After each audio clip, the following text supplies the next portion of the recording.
किसान भाइयों, आज की वीडियो में हम जानने वाले हैं धान की फसल में हमें बोरान खाद का इस्तेमाल कब करना चाहिए, कितनी मात्रा में करना चाहिए, इसके लाभ क्या होते हैं। तो इसके बारे में हम पूरी जानकारी आपको इस वीडियो में देने वाले हैं। चैनल पर नए हैं तो SRJ खेती चैनल को सब्सक्राइब कर लेना।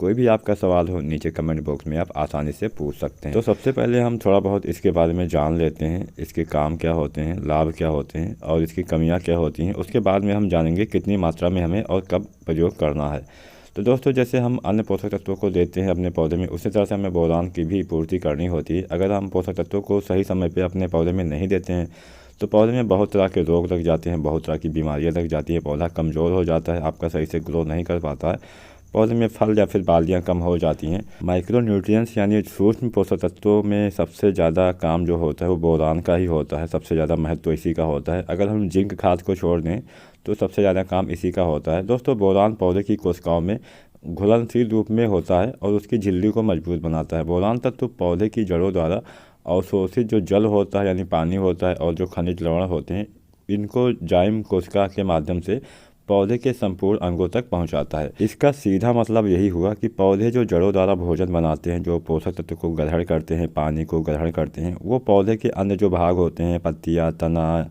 जो भी पौधे वाला हिस्सा होता है, उस तक ये पहुंचाने का काम करता है। इसलिए इसका काम बहुत महत्वपूर्ण हो जाता है।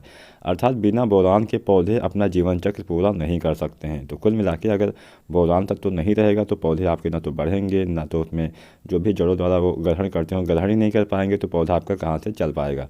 तो अब हम जानते हैं बोरान खाद के काम क्या होते हैं, इसके कार्य क्या होते हैं। तो झिल्ली परंपरागत पादप क्रिया विधि, जैसे फूलों में परागण, पराग नली का निर्माण करना, फल व दाना बनने में मदद करना, पादप हार्मोन के उपाचय एवं पौधे के सभी अंगों तक पोषक तत्वों को पहुंचाने में, जल को पहुंचाने में मदद करता है ये आपका बोरान। दोस्तों, मेन काम इसका तो यही होता है, लेकिन सबसे ज़्यादा जो महत्वपूर्ण काम होता है वो फूलों के परागण, पराग नली का निर्माण, फल व दाना बनने में मदद करना। ये एक ऐसा काम होता है जिसके द्वारा धान में फल बनते हैं, धान में जो परागण होता है तभी आपके पौधे में बालियाँ बन पाती हैं, फूल आते हैं।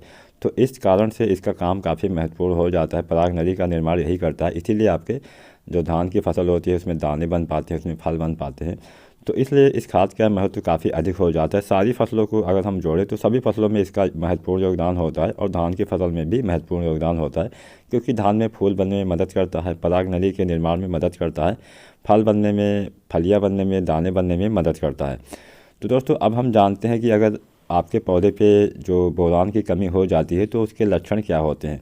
आपने देखा होगा बहुत सारे पौधे होते हैं, चाहे पपीते वाला हो, मतलब कोई भी पौधा हो, उस पर आपको झाड़ीनुमा नज़र आते हैं। कुछ पौधे ऐसे हो जाते हैं जिस पे झाड़ीनुमा आपको नज़र आएगा, तो वो बोरान खाद की कमी की वजह से ही ऐसा होता है। पौधे की जड़ों का विकास नहीं हो पाता है, पत्तियों की जो आकृति हो जाती है वो विकृत हो जाती है, मतलब एक अलग सा रूप पत्तियों पे आपको दिखाई दे जाएगा।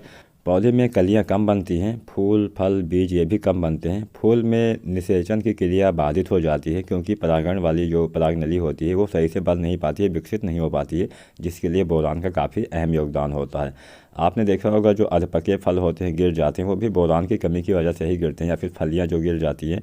कई बार धान में बालियाँ सही से नहीं भर पाती हैं, नीचे वाले दाने सही से नहीं भर पाते हैं, तो बोरान की कमी की वजह से ही ऐसा होता है। पौधे के तने हो गए, पत्ते हो गए, इनके जो डंठल होते हैं इन पे आपको दरारें नज़र आ जाएंगी। कभी कभी पत्तियों के सिराओं पे भी आपको ऐसी दरारें नज़र आ जाती हैं। तना व पत्तियाँ मोटी होकर टूटने लगती हैं, नई कलियाँ बनना बंद हो जाता है, यानी नए फूल आने बंद हो जाते हैं, कलियाँ बंद हो जाती हैं बनना, और वृद्धि वाला जो भाग होता है वो आपका मुरझाने लगता है। डाईबैक वाली समस्या भी आ जाती है। आपने गुलाब के पौधे में डाईबैक नामक बीमारी सुनी होगी, तो इसी की कमी की वजह से ये होता है।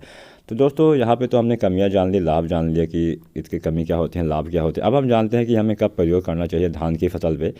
तो धान की फसल पे बोरान का प्रयोग आपको करना चाहिए 40 से 50 दिन पे, जब आपकी फसल में गबोड़ अवस्था होती है, यानी बालियाँ बनने वाली अवस्था होती है।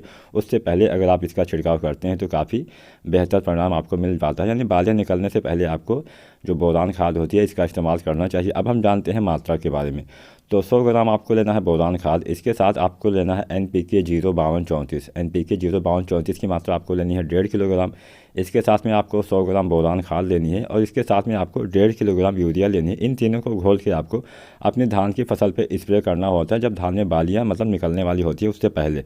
तो अगर आप इस समय उपयोग करते हैं तो काफ़ी आपको लाभ हो जाता है। तो किसान भाइयों, उम्मीद करता हूँ आज की जानकारी आपको पसंद आई होगी, वीडियो पसंद आई होगी। वीडियो पसंद आई है तो लाइक करें, शेयर करें। चैनल पर नए हैं तो SRJ खेती चैनल को सब्सक्राइब जरूर करना। जो भी सवाल हो नीचे कमेंट बॉक्स में आप पूछ सकते हैं, मैं सारे सवालों का रिप्लाई ज़रूर करूँगा। वीडियो देखने के लिए धन्यवाद।